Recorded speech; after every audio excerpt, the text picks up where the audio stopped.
ఒకపక్క నర్సాపూర్ని పర్యాటక కేంద్రంగా తీర్చిదిద్దేందుకు కృషి చేస్తుంటే మరో పక్క ప్రభుత్వం డంప్యార్డ్ ఏర్పాటు చేయడం ద్వారా పర్యావరణం పూర్తిగా దెబ్బతింటుందని నర్సాపూర్ ఎమ్మెల్యే సునీత లక్ష్మారెడ్డి అన్నారు.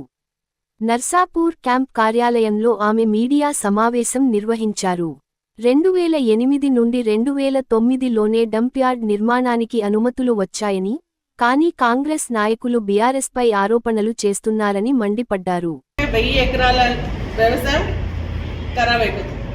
అంతకంటే ముందుకి నీళ్ళు ఎక్కడికి పోతాయి అంటే రుస్తుంపేటకి పోతాయి, అక్కడికి వెళ్ళి రామచంద్రాపూర్ పోతుంది, అక్కడికి వెళ్ళి కాసాల కిందికి వెళ్ళి అటు మన రెడ్డికానాపూర్ అవన్నీ గ్రామాలు టచ్ చేసుకుంటూ మన ఏర్లోకి పోతాయి.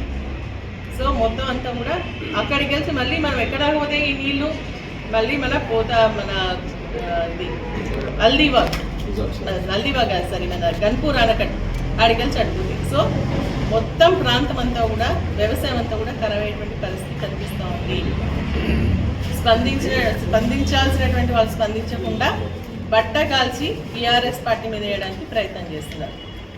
ఎందుకంటే ఈరోజు మేము చెప్తున్నది కాదు, గతంలోనే మరి ఈ యొక్క ప్రాజెక్ట్ బాగా అంటే ఈ ప్రాజెక్టుకి సంబంధించినటువంటి ఒక ఇంజనీర్ శ్రీనివాస్ రెడ్డి అనే ఇంజనీర్ మరి క్లియర్గా ఆయనే చెప్పడం జరిగింది. 2009లో ఈ కార్యక్రమం ప్రారంభించడం జరిగింది అని. మరి ఈరోజు నిన్న వాళ్ళు మాట్లాడుతుందంటే కేటీఆర్ గారు మాట్లాడినటువంటి మాటలను చూపిస్తూ ఉన్నారు. ప్లస్ మాట్లాడడం జరిగిందండి, ఎప్పుడు కూడా మాట్లాడలేదని చెప్పలేదు. ఎందుకు మాట్లాడిండు? గతంలో 2008-9లోనే జవహర్ నగర్ ప్రాంతం అంతా కూడా కలుషితమై మరి అక్కడ నీళ్లు వాయువు అంతా కూడా కలుషితమైతుంటే అక్కడ ఉన్నటువంటి రైతులందరూ కూడా అక్కడ ఉన్నటువంటి ప్రజలందరూ కూడా కోర్టుకు వెళ్తే కోర్టు ఏమైనదంటే జిహెచ్ఎంసీ ప్రాంతానికి సంబంధించి మొత్తం చెత్త తీసుకొస్తే అక్కడ ప్రజల ఆరోగ్యాన్ని దృష్టిలో పెట్టుకోండి, దాన్ని జిహెచ్ఎంసీ చుట్టుపక్కలకు దీన్ని ట్రాన్స్ఫర్ చేయండి అని చెప్పేసి చెప్పడం జరిగింది.